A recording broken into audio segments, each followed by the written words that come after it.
who is the MP, no less, viewers, Member of Parliament of the National Conference. He says, just like Ismail Haniyeh, Hassan Nasrallah was a great leader and a spirit of resistance. He has been martyred today. We have suffered a huge loss. The Muslim Ummah, if you please, is grieving his death, unquote. Mehbooba Mufti, PDP chief, says, cancelling my campaign in solidarity with martyrs of Lebanon and Gaza, especially Hassan Nasrallah. We stand with the people of Palestine and Lebanon in this hour of immense grief and exemplary resistance, unquote. Agha Sayyid Muntazir, another PDP leader, someone who is close to Mehbooba Mufti, said, quote, being an interfaith dialogue activist, I have learned how we brought harmony between Muslims and Christians of Lebanon. I pay tribute to martyr Sayyid Nasrallah and his life of values, unquote. Now, there are some fundamental problems with this sympathy spree. First things first, these voices of support for Nasrallah egregiously normalize anti-Semitic hate. I'm going to take you through the hard facts because on this show, viewers, there is no rhetoric. You can go and watch other channels for that rhetoric. I will give you the hard facts so you get closer to the argument. Remember that, viewers. And this is about empowering you with more knowledge. My first hard fact, viewers. Day after the Hamas massacre on October 7th, Hezbollah began unprovoked attacks against Israel, which forced more than 60,000 Israelis on the northern border to leave their homes, becoming refugees in their own land. The question is, viewers, doesn't this constitute an act of terror? There's another hard fact.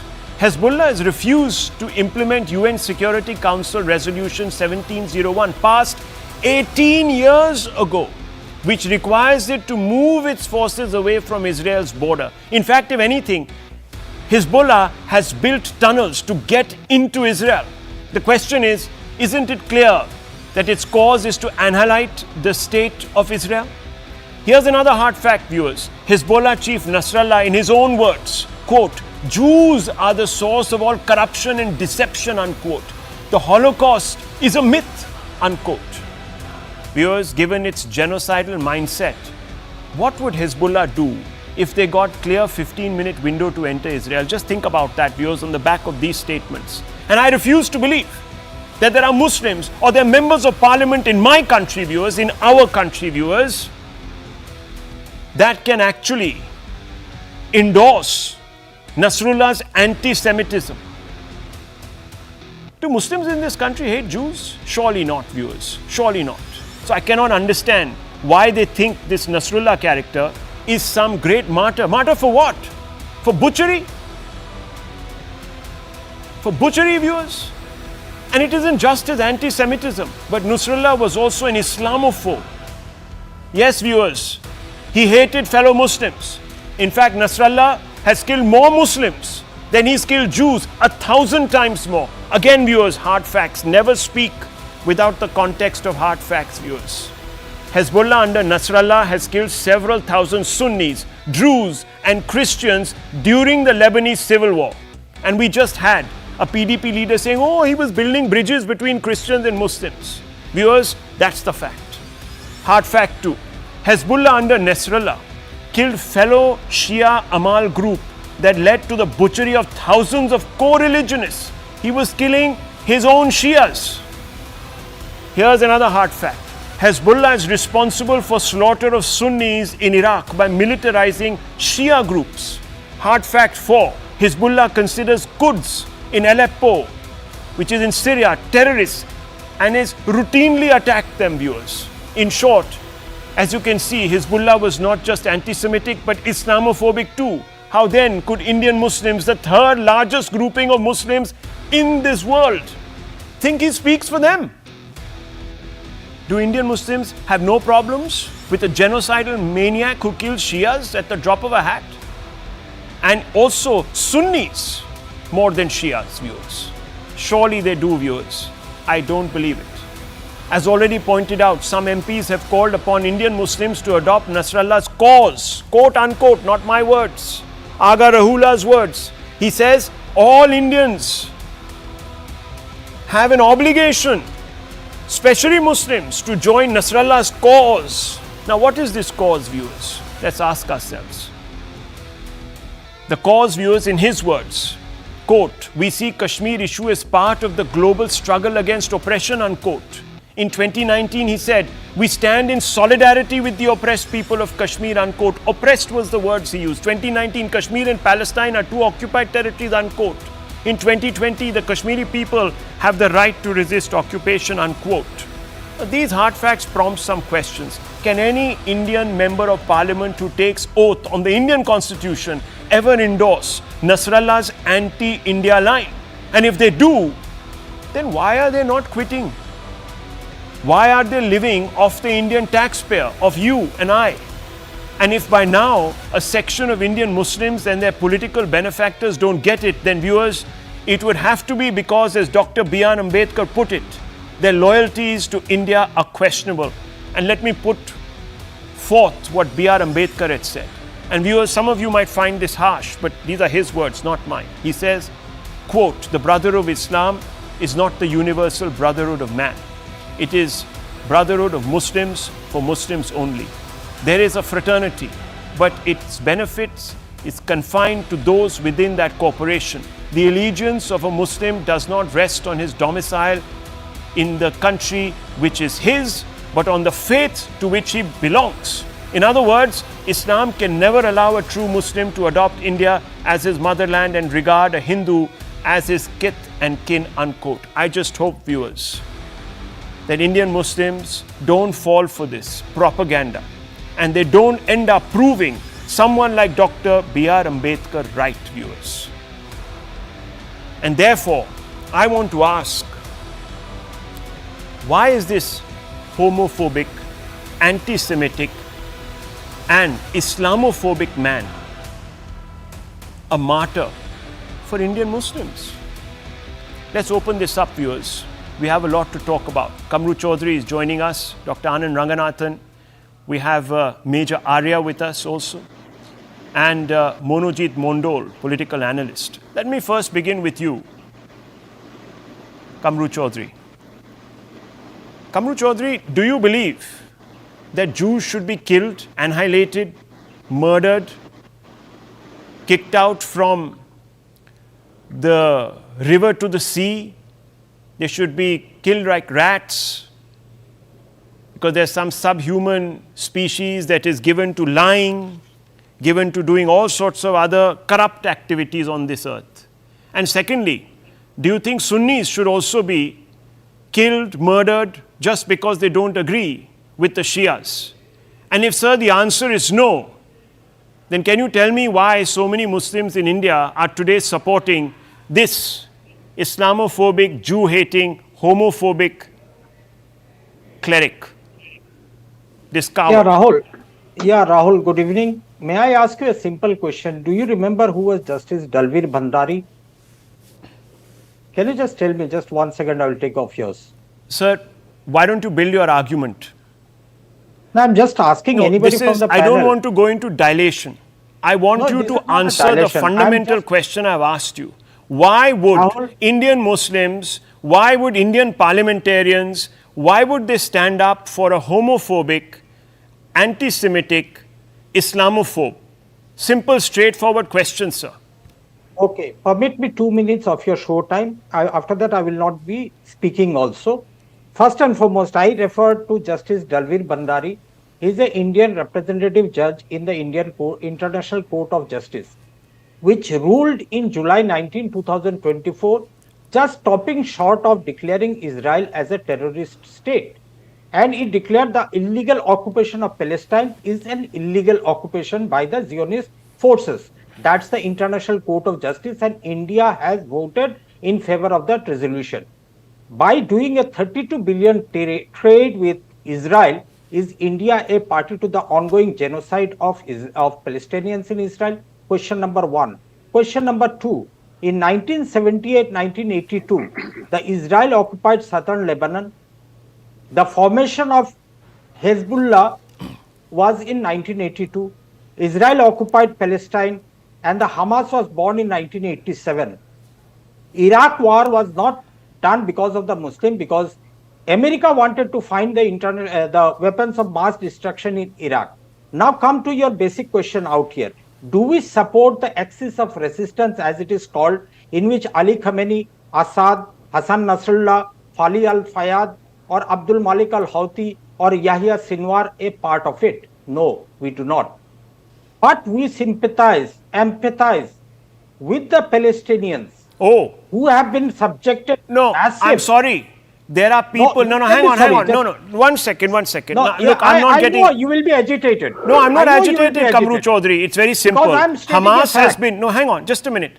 You come from the Congress party, your Congress tradition, very quickly. I just want to make a small intervention and you can answer me this question because you haven't answered my question in the very beginning. You dilated, you went all around in some labyrinth. Sir, these tunnels are now getting exposed, by the way. Bum phat rahe unme. Don't get lost in tunnels. Answer the question, and I'm asking you simple. Hamas has been put on the war crimes list by the ICJ. Yes. Your party, the Congress party, supports the Hamas's cause, the Palestinian cause. You put the Hamas chief. You put the Hamas chief on a stage in South India. Your ally, India ally. The left put Hamas. The Hamas chief on the stage. That's a different party. Oh, what a different party. You're part of the India Alliance, are you not? Left alliance out here. You're not part of the India Alliance, sir? I said... Are you part of the India Alliance, yes or no? No. And when Shashi Tharoor, viewers, this is the Congress party. When Shashi Tharoor objected... You cannot bring in... Sir, one second. No, you cannot when Shashi Tharoor objected to that man being given a stage by the Congress's closest ally in Kerala, he was told to keep quiet. I asked a question, how can Indian Muslims be supporting a homophobic, Islamophobic, anti-Semite? And I got a lecture on geopolitics, viewers. Anyhow, let's open this up. Clearly, viewers, they don't have the hard facts. No, you tell me, should he be supported, yes or no? Should he be held up as a martyr, yes or no? I will take 20 seconds. We condemn the Hamas invasion of Israel, the attack on innocent civilians in Israel. As well, we condemn the Israeli continued genocide in southern Lebanon now and in the Palestine-occupied territory. That's very simple. Mr. Kamru Chaudhary, it's not Rahul Shiv Shankar. It is the National Conference, Congress's ally, that has stopped campaigning for who they call is a martyr. I'm asking you, can a homophobic, and I'm asking you very, very deliberately, can a homophobic, anti-Semite, most importantly, Islamophobe, be a martyr for Muslims in Kashmir, yes or no, sir? Hassan Nasrallah and Benjamin Netanyahu are both terrorists according to me. Viewers, I asked him a simple question. We'll deal with Netanyahu. I'm asking you, how can a homophobic, Islamophobic, Jew-hating, anti-Semite be a martyr for Indian Muslims? I'm not getting an answer. I don't know, viewers. Maybe I'm missing the point. And this is a Congress ally that has raised him to the level of a martyr. Let me open this up. Dr. Ranganathan is here with us. Major General Arya is here with us. Monojit Mondol is also here with us. Professor of renowned capacities. Always comes researched. But, Doctor, first to you. What do you make of the wishy-washy response from Kamru Chaudhary and the martyrdom status that has been given to this individual, homophobic, Islamophobic, and of course, Jew-hating? Good evening, Rahul, and good evening to my fellow panelists. Look, there are two issues here, and if I may, one needs to delve into the philosophical and psychological moorings in both. Rahul, there is a parallel world that is inhabited by hundreds of millions of Indians. This is a world where they are not bound by rules, morality, ethics, propriety, by which they want the rest of us to be bound by. Because their morality, their ethics, their conduct is not dictated by man, but by God. The only question that needs answering right now is, would the attendance at these funerals or wakes or requiem marches for the terrorist Nasrallah beat the record for terrorist Yaqub Memon's funeral or terrorist Burhan Wani's funeral? Where are all those who cry over mainstreaming of violence right now? Well, there they are, crying over a terrorist death and paying their respects. Every one of these charlatans has suddenly forgotten that Nasrallah ordered the cold-blooded murder of thousands of innocent men, women and children.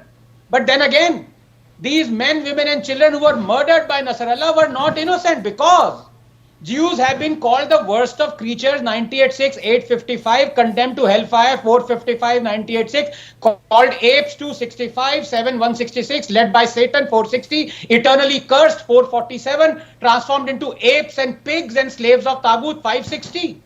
So for these people, paying respects to this man, calling him a martyr is not mainstreaming of violence. Of course, it's not mainstreaming of violence when in India, a political party can select as a candidate a man who offered 51 crores to anyone who beheaded Charlie Hebdo journalists, or condole the death of Wani the terrorist, or when an award can be presented to the PFI chief by a vice president, or when Yasin Malik is celebrated by a prime minister, or when thousands collect for funerals of terrorists. But these same people will call out Sadhvi Pragya's remark on Godse as mainstreaming of violence. Rahul, now quickly on the second more important issue. Let us be under no illusion. The situation is intractable.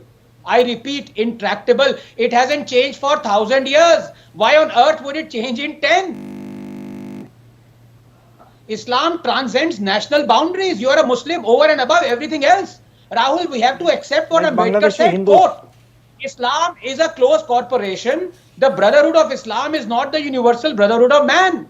For those who are outside the corporation, there is nothing but contempt and enmity. The allegiance of a Muslim does not rest on his domicile in the country which is his, but on the faith to which he belongs. Islam can never allow a true Muslim to adopt India as his motherland and regard a Hindu as his kith and kin, unquote.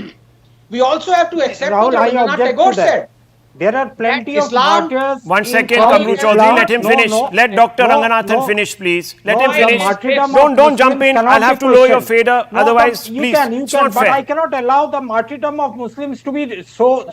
No, what is the problem? No, he cannot say the Muslims' elegance does not lie to the motherland. Sir, it is Dr. Ambedkar he's quoting. He's quoting Dr. Ambedkar. You have a problem, take it up with Dr. Ambedkar. 1 minute, please. Let him finish. Let him finish, sir, please. Let him finish. It's a crime now to even quote Dr. Ambedkar. That's I'll tell you, but bizarre. It goes worse, Rahul, because we not only have to accept Dr. Ambedkar, we have to accept Rabindranath Tagore, what he said.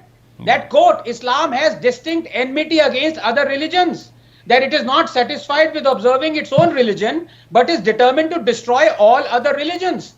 Will Rabindranath Tagore be condemned by this Islamist also? We also have to accept what Karl Marx said, that for Muslims, the world is divided into two nations, Darul Islam and Darul Harb. It is the duty of every Muslim to help convert Darul Harb into Darul Islam. Ideology cannot be compared to the Islamic ideology. I take strong objection, Rahul.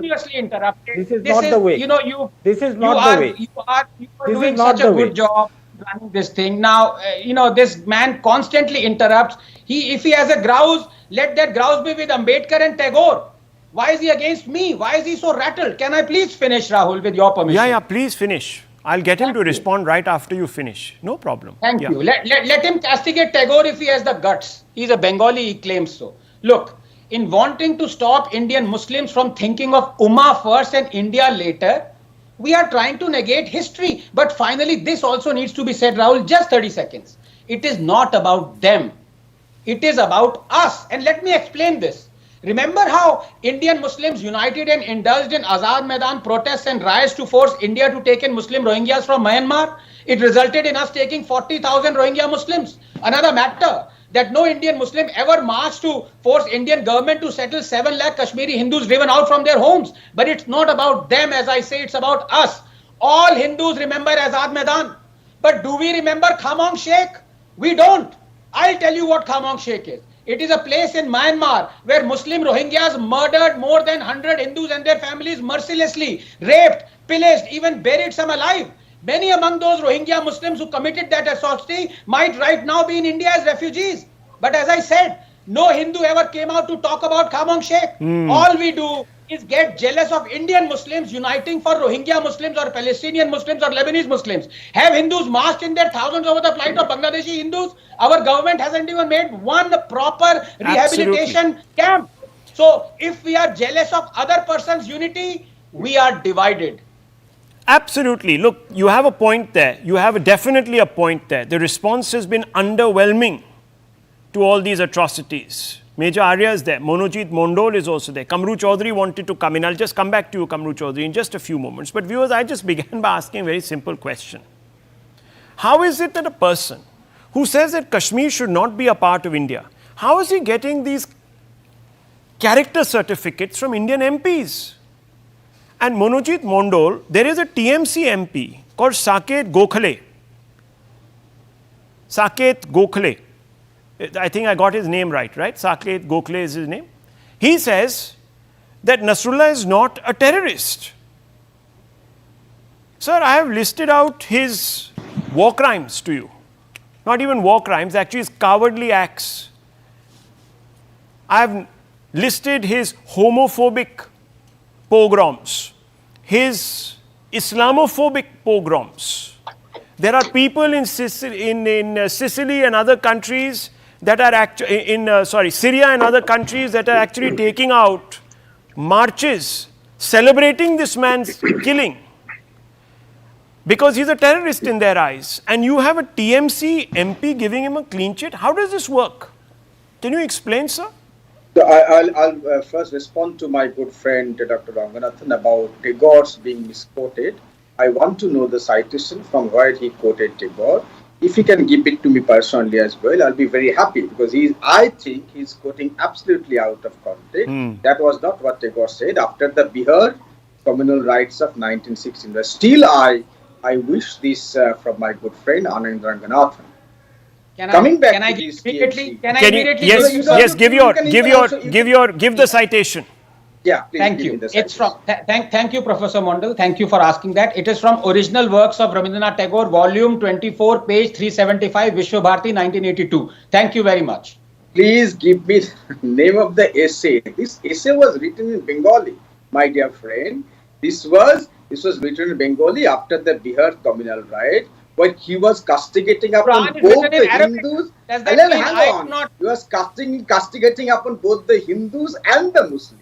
Right? So please do not quote him out of context. He was castigating the communal riots. Why both the Muslims and the Hindus were responsible. I gave you the context. I gave you the context. But that's not the point. Okay, he's giving you the citation. Now we have a problem with the context and the language. Okay, very quickly, Monojit Mondol, why is the MP of the TMC giving this person who is a designated terrorist a clean chit? I want to ask you, is this right? I am not here. I know you're not the spokesperson of the TMC. Right. I'm asking you, is he right to do so? Let me tell you one. Can a member of parliament give someone like this man a clean chit? He has said so. This is his own personal opinion. Let me tell you very frankly here, the stated position of the party that I support at times is very simple. That the government of India, when it comes to the foreign policies, we are with the government of India. We know that there are so many things which are happening in Hamas or Israel-occupied Palestine which are not right. But both the countries are responsible for that. Absolutely responsible for that. I'm only asking you, sir, do you think that these protests upholding this man as a martyr are justified? Yes or no? I do not think this should be justified. Oh, good. Why should this That's be it then. That settles the issue. Viewers, one second. An India bloc sympathizer. My point is very simple. Yes. To link it to all the Indian Muslims being terrorists, like the way it is being. No one is saying that, sir. We are only asking. And I am actually saying, now you're being mischievous. You're completely being mischievous. Viewers, what are we saying here? Okay, one second. Major Arya, let me call you in. Now this is, this is gaslighting, viewers, and this is being done with the intention of putting Ranganathan, and I'll say it, underline it, neck on the chopping block. These people want to dog whistle so that someone will come up and say Sartan se juda, and they will poke him in the eye like they poked Salman Rushdie after 50 years. That's what they will do. Yes, doctor. Rahul, I know it's coming my way. I am prepared for it, but that is the reason why I always quote Dr. Ambedkar. Because that makes them like rabbits. No, but just look at this. Just look at this, Major Arya. I have asked a very simple question.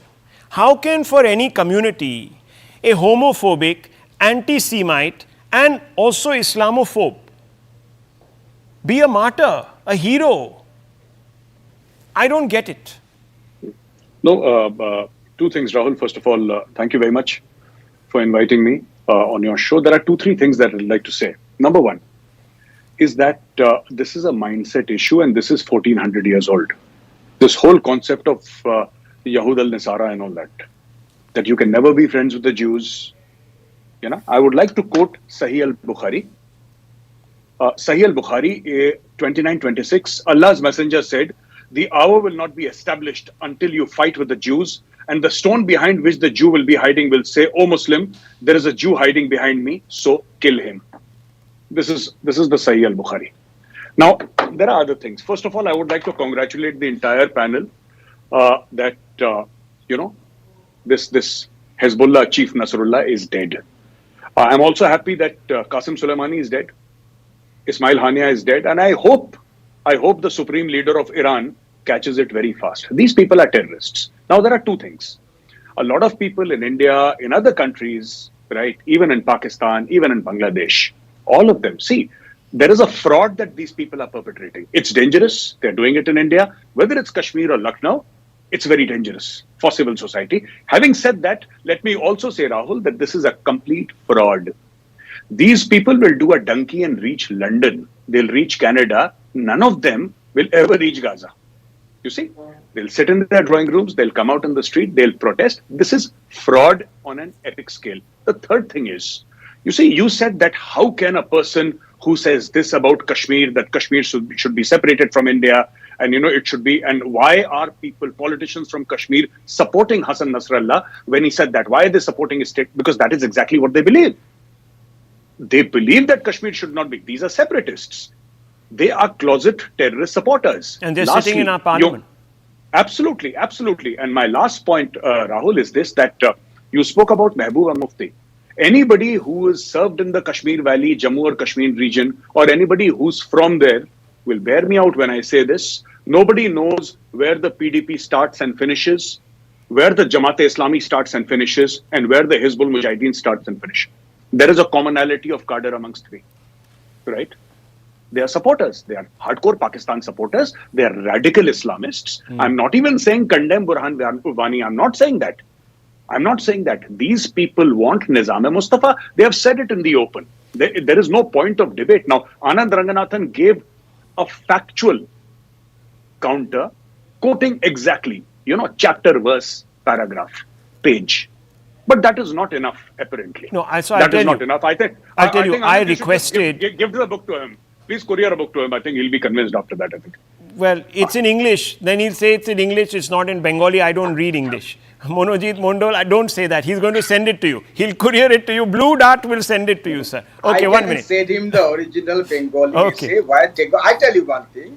Tagore was castigating all the three, the Britishers, sir, no one doubts that. Silent no one doubts that. Even Ambedkar, even Ambedkar, and the Muslims, even Dr. Ambedkar. Exact context even of Dr. Ambedkar, but that doesn't take away from the fact. Lecture, okay, but if Dr. Ambedkar was right, but okay, he just quoted only Tagore. No, it's fine. It's fine. It's fine. The point is, I'll tell you, sir. Even Dr. Ambedkar had harsh words to say about Hindu caste system, etc., etc., and the upper caste. But if you can accept that, then we must also accept what he said about Muslims. We should be equally open-minded. We can't say, no, there he's right, here he's wrong. No, and this is hate and that is... I'm not saying that. Yeah, no, I'm glad. There could be I know you... in a particular religion. That's why I said, being a professor, you understand nuance and you understand context. But respect the difference, not by excluding them. But no, fine. Very quickly, Dr. Ranganathan and Kamru Chaudhary. Yes, Dr. Ranganathan. My problem is that you are bracketing all the Muslims in the same line. No one is bracketing, sir. I am actually asking a rhetorical question. I said, how can it be? Because... Including the last president of India. No, don't start gaslighting. So you're being mischievous. You're being mischievous, Professor. You're being mischievous. Okay, very quickly. Yes, Dr. Ranganathan. No, yes, and Kamru Chaudhary. Yeah. There is a reason why my good friend Professor Mondol and I really enjoy these debates, because he elevates you to accept a challenge and then rebut it. So let me ask him something and then gently ask him whether it is out of context or in context. What is the price or punishment for apostasy in Islam? It is death. And what is the punishment for apostasy in Hinduism? It is Bharat Ratna. Dr. Ambedkar said, I was born a Hindu, but I will not die a Hindu. He converted. And how did Indians, quote unquote, punish him? They rewarded him with India's greatest honor. Yeah. That is the difference, Professor Mandal. Now rebut it with context or out of context. No, that's absolutely. I think No, there's we've been no. talking about what was happening. Okay, one second. Let me bring in Kamru Now Chaudhary. it's Kamru not Chaudhary, happening, my Kamru dear Chaudhary, friend. make your This point. country has moved on. Okay. Everything has moved on except for caste politics in this country. That remains ossified. वो वापस ही आता रहता है. Okay, very quickly, Kamru Chaudhary. Yes. Yeah, basically, I took strong objection to Anandji's when he said that Indian Muslims owe their allegiance to their religion than to the motherland. Yes. That was the point that I objected to him. No, but he's not saying that. He's talking. said That's that. the quote. The allegiance of a Muslim does not rest on But his he domicile forgets. in the country He which is forgets. his, but Because on the the faith biggest to which he problem- belongs. coming This to is that, Dr. Rahul, Ambedkar. coming to that. Yeah. Coming Thank you to for that, he thinking that I am confidently Dr. forgets Ambedkar. what Swami Vivekananda said about the here he Hindu goes. soul and the Muslim body. He doesn't deny Come on. Ambedkar. Sir, Now come to the all of basic that is point of fine. debate All of tonight. that is fine. But I am only saying that I hope that he is proven wrong, because I asked you a simple opening question. I still haven't got that response. We have talked about Dr. Ambedkar and the Answer context lies in in which the he was political speaking, Islam. Tagore and the context. Answer lies We've talked in about political the Holy Islam. Book. We have talked the about. solution to the Palestinian problem. I only The asked you, political do you Islam, think, which I'm are- again going to ask you, very quickly because I have to move on. I have to ask you, just give me a yes or no answer, sir. Kamru Chaudhary, do you think this man deserves to be a martyr in any community? The entire leaders I named from Khamenei, Assad, Nasrallah, Fayyad, Al-Malik Houthi and Yahya Sinwar do not deserve to be representative of the political Muslim world. There you go. That's a Political simple Muslim solution. world, but spiritual Muslim world is fine. Okay. No, That's I bizarre. cannot be. I cannot be in. You- I cannot be so influenced viewers, by leaders so, like here- this. so viewers, finally at the end of the debate, at the nth moment, Kamru Chaudhary says it's wrong to elevate this man as a martyr. Therefore, Major Arya has given you the reason why he is being elevated as a martyr. So viewers, QED, now we realize that a massive fraud is being played on innocent Indian Muslims watching all these pictures and the rhetoric. Don't fall for it, friends. Don't fall for it. We are not like that. None of us. None of us are like that. No Indian can ever hold up this man as a martyr. And those who are doing so, viewers, are clearly, in Dr. Ambedkar's word, putting something above their patriotism. I leave it to you, viewers, to ruminate on what that could be. Now, I want to move on, because irony has just died 1,000 deaths. While addressing a meet call to respect constitutionalism, a Samajwadi Party MLA proceeded to butcher the spirit and letter of the venerated book. The MLA, called Mehboob Ali, twirled his moustache, stood behind the lectern and menacingly raised his voice to warn Yogi Adityanath that the Muslim population in the country is rising and that they will force, that is the Muslims who are growing in numbers, will force regime change and end his rule in Uttar Pradesh. This is what he said, quote unquote, "Your rule will come to an end. The population of Muslims is increasing. We will come to power.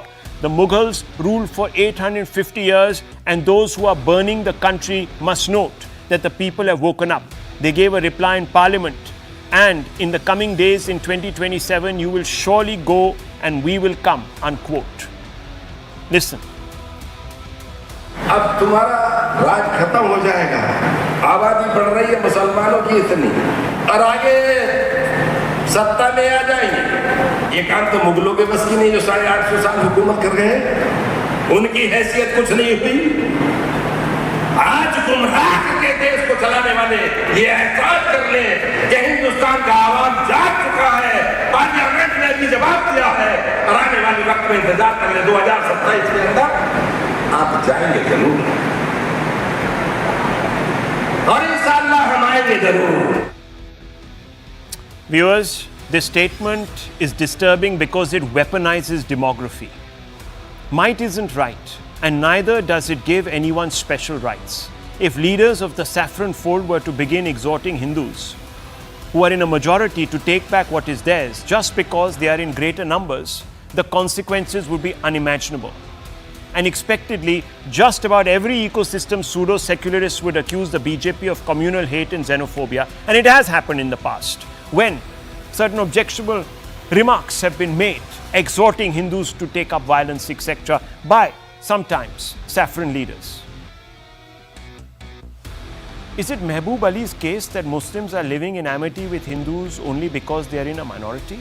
Is he saying that the moment Muslims become the majority, they would rule India to the detriment of Hindu community interests? Is that what he's trying to say, viewers?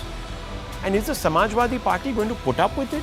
Is the India alliance that sort of talks about Mohabbat ki Rajniti and Dukan and this, that, the other allow for this? And where is the Supreme Court, viewers?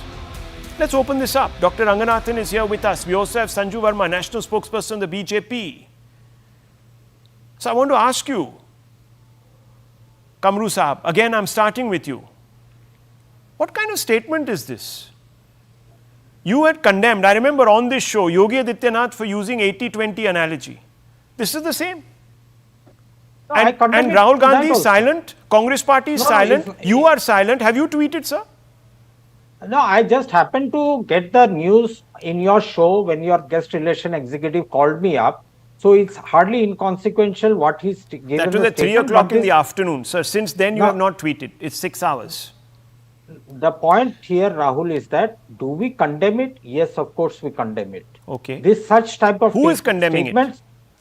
I'm telling you, on your national, you're one of the most widely publicized news debates in the country right now. And through your channel, the statement made by this SP MLA complements the BJP style of politics only. So it needs to be condemned, because as I condemn the BJP, whose chief minister, sitting chief minister says we do not need Muslim votes, when the sitting chief minister of another state says the Shamshan Kabristan politics or the Kapdo se pehchano, the prime minister of the country says, और जब मुल्ले काटे जाएंगे तो Ram Ram चिल्लाएंगे, or the statements made by that fraud Baba Samgiri or this Nilesh Rane of Maharashtra, these are all things to be condemned in India. We do not have a place of such comments out here. Okay. Hindus and Muslims both have made India proud, and we continue to make it proud. But the basic question, Rahul, out here is but that... I only hear silence. Rahul Gandhi has tweeted about 2 times today, 0 on this. SP Chief Akhilesh Yadav, I don't know where he is. At least Kamru Chaudhary has had the gumption to come out and say this is wrong. But viewers, where is the India alliance? Mohabbat ki Rajniti wale, where are they? Rahul, one very important question I wanted to put out here tonight. The hate begets hate. You know that. Okay, hate begets hate. Okay, so let me put that to Sanju Verma. He says what goes around comes around. You spew hate, you'll get it back in equal measure. Dr. Ranganathan, I can already see you sharpening your knife. So I'll come to you last. Yeah. You know, Rahul, first and foremost, many congratulations for the 9 p.m. slot. And now coming to the moot point of the debate, let's be very clear. You know, the Congress panelist who was speaking a minute back, he has a very convenient memory. And I would like to fact check the entire Congress cabal. Forget about the Samajwadi Party. There is this entire ecosystem, be it the Samajwadi Party, the Congress, the Trinamool Congress, you know, they will never speak about a couple of things. A, land jihad. Section 4 of the Waqf Act of 1995, which says, what is mine, but what is yours is also mine. Food jihad, halal, which is today a $2 trillion industry globally and at least a $500 billion industry in India.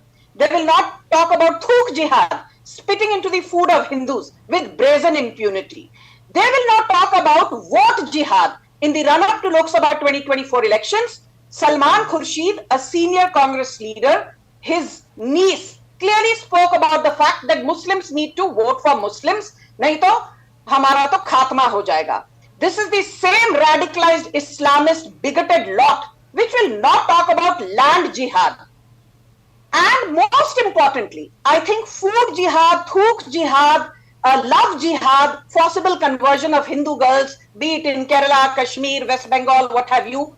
The most important of all this is land jihad, and I'll tell you why. And I'm reminded of Himanta Biswa Sarma's comments as recently as in July 2024, wherein he said that by virtue of, you know, becoming the majority in a couple of districts, then in a region, then in an area, then in a given state, you know, that is how Ghazwa-e-Hind or Nawab-e-Mustafa or celebrating global ummah is what the radicalized Islamist religion is all about. He said that every 10 years in Assam, the Hindu population on an average has grown at 15%. But on an average in Assam, every 10 years, the Muslim population has grown at 30% or even at 34%. And very quickly, in 10 seconds, I'll give you the statistics. In 1991, the overall Muslim population in Assam was just 63 lakhs in 2001, 82 lakhs in 2011, 1.06 crore, and in 2021, the Muslim population is 40% of the total population of Assam and stands at 1.42 crores. And, Assam is not an isolated case. That is what I keep saying. Okay, By virtue the of point land is jihad, what? the point is simply this, that we want to wrest control of the demography of a region, and after we are sufficient in terms of numbers, then we will impose our culture, we will impose our religious mindset, we will impose our cultural, So suppression, not integration. ideology. Suppression, not integration. Okay. Yes, and last point, Rahul, my last point is this. Let me be very clear. I think the classic case. This is the clear classic example. One second. Let me finish. I'll come to you. I will not skip you. You cannot permit Kamru sahab, 1 minute, please. I also have certain views. Listen to me. Then you might have a different opinion. Yes. I have to come back to Rahul, my last point is this. Yeah. I think the most classic case of how Hindu population is on the decline and that of Muslims is on the rise, both organically and inorganically. The most classic case is of West Bengal, where barely 2 decades back. 2 decades is not a long time. 2 decades back, please bear with me, Rahul, don't rush me, 20 seconds. 2 decades back, the Muslim population in West Bengal was 1.4 crore. Today, as you and me speak, it's more than 2.8 crore. More than 28% of West Bengal's population of about 9.5. So you made your point. You've said it's about suppression, not integration. But, the BJP viewers spokesperson is responsible for what she says entirely. But I want to distance hard facts from terms like thuk and love and, land and this other jihad business, because I don't believe in all of that. Yes, there are issues. But I wouldn't go as far as the BJP spokesperson. She's got her right to say whatever she does in all responsibility, but I don't subscribe to those views. Anyhow, I just want to bring in Dr. Ranganathan on that point. Dr. Ranganathan, there might be 100 things wrong. But fundamentally, I know that certain Hindu leaders have also played this politics. Rahul, before you came to me, you said, look, I'll be coming to... after Kamruji coming to Anand in a minute, I can already see he is sharpening his sword. Well, as someone said, a Hindu sharpens his argument while a Muslim sharpens his sword. I think it was Churchill. So I'm just sharpening my argument. Look, I'm contrary to what many people might feel or might be perturbed by. I'm absolutely cool with this. I'm absolutely calm and collected by what is happening.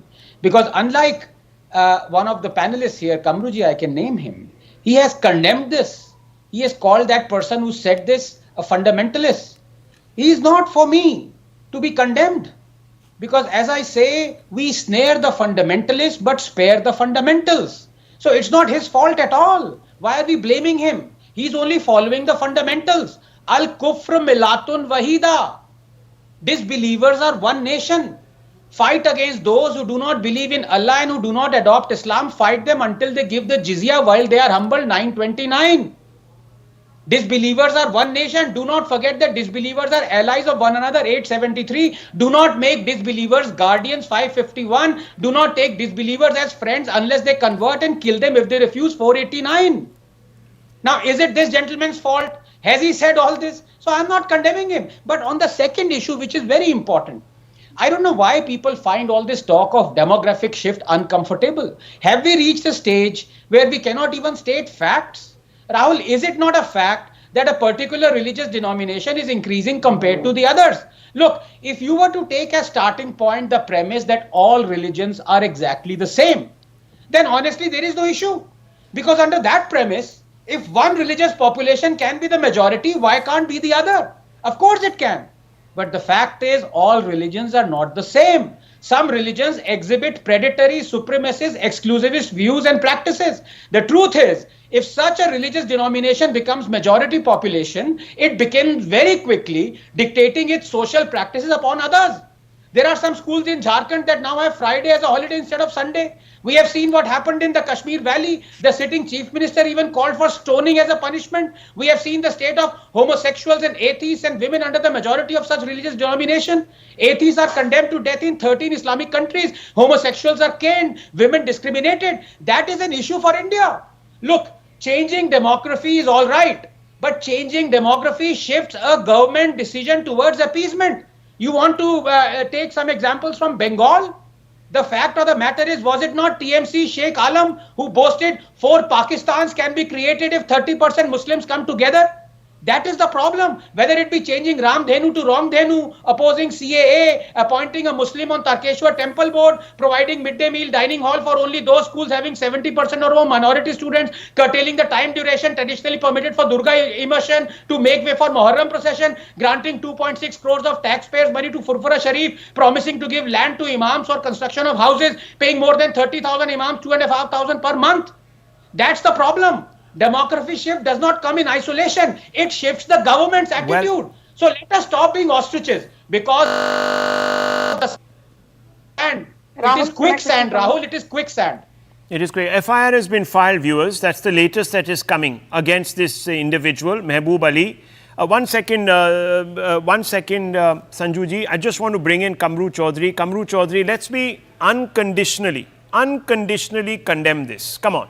We can't keep saying, unhone kara, so we are also entitled to do it. Let's take a firm position. And I want you to tell me why, in your estimations, do you not think that the Congress party, your parent cadre, has not come out and condemned this statement? What could be the reason, sir? There is no reason absolutely for any of our leadership to even comment on this bigotry out here. Okay. Because we have, this is a bigotry as that fraud Babagiri.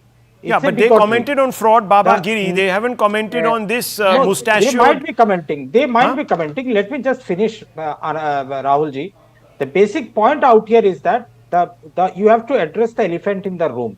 When a bigoted chief minister taking oath under the Indian constitution like the Himanta Biswa Sharma frames policy that's against the Muslim population of the state, when Uttarakhand... Sir, I mean, I love this. I love this selective quotation. I mean, when the Congress tied up, despite Mr. Gogoi, now I'm talking about Assam, okay? The Congress ties up. Senior Gogoi had said, never tie up with the AUDF over my dead body. The moment he passed away, viewers, they tied up with the AUDF, a sectarian party. So PDP also has... I'm just saying a sectarian party. I'm not... Listen, you PDP find all the faults in the BJP. They're a faulty party. But sometimes unconditionally take onus. I asked you a simple question. Why hasn't Rahul Gandhi's Congress party come out and condemn this individual? Is it because if you do, one of you will fall off the cycle? Is that the reason? I don't know. There's an election happening very soon, 10 seats. Yes, Sanju Verma, quick response. I believe Samajwadi Party... Yes, let Sanju Verma respond. Okay, fine. But has the BJP come out and condemned the fraud Babagiri? Let Ms. Verma come in. Okay, we can ask Ms. Verma, come in. She's already answered you. Nonetheless, go ahead, Ms. Verma. She is talking about all those jihad and yes. One second. Kamru sir, please, let's show respect to the viewer also. I'll have to lower your fader. I'm counting till 3. 1, 2, 3, please. Yes. Thank you. Yes. Sometimes it's good to be schooled by Rahul Shivshankar and he plays the role of a proxy headmaster and I'm quite liking it as long as the guns are not trained on me. But now coming on a more serious note, let me just say this. I love it when people who subscribe to bigotry sit on national television. They said, they'll say, oh, there is a chief minister who speaks against madrasas, or there is a Yogi Adityanath who says, batenge to katenge, which is clear, a divided house stands to fall. There is nothing about bigotry as far as Yogi's statement goes. At least I don't see any bigotry in it. They will talk about a Baba, some Giri who says XYZ. Okay. This is the very lot which will not talk about the fact that Rahul Gandhi on the eve of Pran Pratishtha ceremony in January this year at the Ayodhya Ram temple said, "अरे आपको पता है राम मंदिर में नाच गाना होता है, वो जो ऐश्वर्या राय है ना, there is selectivity. राम मंदिर में नाचती हुई मिलेगी." There is Rahul, selectivity. Can I finish? Why are you so impatient? Can I just make my point? Bear with me for 30 seconds. Why do I always feel rushed when I'm making my points? आपको ऐश्वर्या राय नाचती हुई मिलेगी. The entire Congress cabal, these guys, they consumed Fevicol. This is the same Congress which went and filed a petition in the Supreme Court saying Prabhu Ram is a wild figment of the BJP's wild imagination. This is the same Congress party which says that Ram Setu to kabhi tha hi nahi. And this is the same Congress party which feels offended when you call them madarsa bred bigots. But till today they have never taken an official stand saying that madrasas actually breed bigotry. Okay. This is the Viewers, the fact is, okay, one second. The fact is, viewers, you can't have selective criticism. You can't have selective, at any level, condemnation. Speak up. If you believe that's your ethos, speak up for it under every circumstance. We'll take a short break. Open threats against Hindus in Bangladesh. Are they on the verge of a pogrom? We come back to that. Viewers, don't go away right after this short break.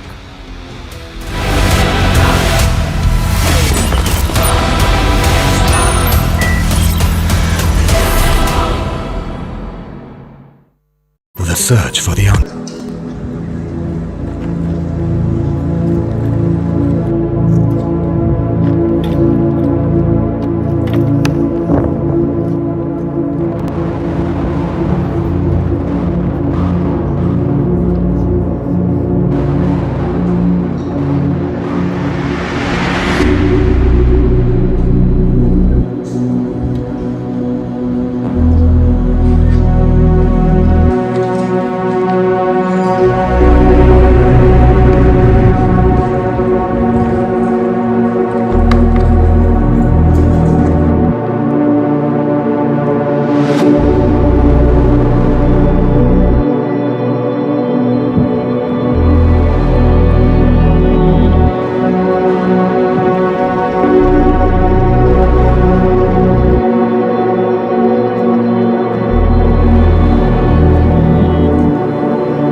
Viewers, Hindus are being pushed to the edge of the precipice in Bangladesh, and for the first time, the proof has emerged on camera. It is there on screen. There you can see it. And it eerily sounds like the warnings issued by Islamists in Kashmir against the Hindu community before lakhs were killed and externed from there. The shocking fact is that one of the Islamists even refers to the genocide on Hindus committed after the formation of East Pakistan, as it was called before the liberation of Bangladesh in 1971. Listen to these Islamists in Bangladesh, viewers, as they issue a chilling warning to Hindus. সন্ত্রাসীদেরকে বলবো এটা গুজরাট নয়, এটা বাংলাদেশ। আমি হিন্দুদেরকে বলবো এটা দিল্লি নয়, এটা বাংলাদেশ। আমি বলবো এটা ইন্ডিয়া নয়, এটা শাহজালালের পুণ্যভূমি বাংলাদেশ। এখানে আপনি আমার ভাইকে পিটিয়ে মারবেন আর পূজার নামে দেশি অস্ত্র আমাদেরকে দেখাবেন। যদি আমাদের সাথে আপনারা খেলতে চান, মাঠে আসেন, আমরা খেলার জন্য প্রস্তুত। আমি হুঁশিয়ার করে দিতে চাই, তাদের বিচারের জন্য যদি আবারও রাস্তায় নামা লাগে, আমরা আবার রাস্তায় নামবো।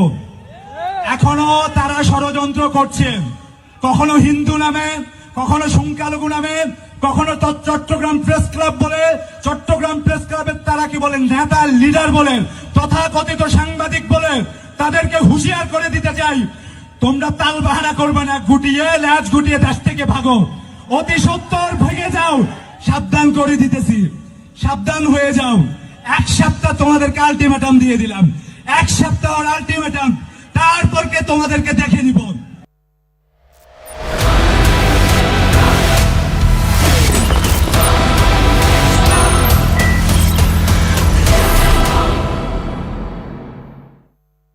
Co-presented by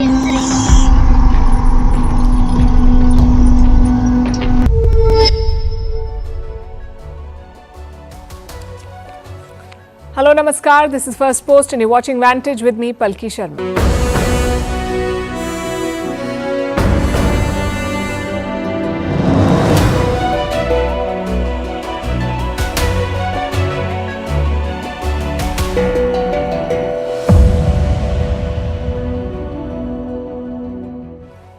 It's been a very dramatic weekend in West Asia. Israel killed Hassan Nasrallah, the chief of Hezbollah. It sent shockwaves among his supporters. There were protests here in India too, which has triggered moral questions and politics. We'll discuss that on the show.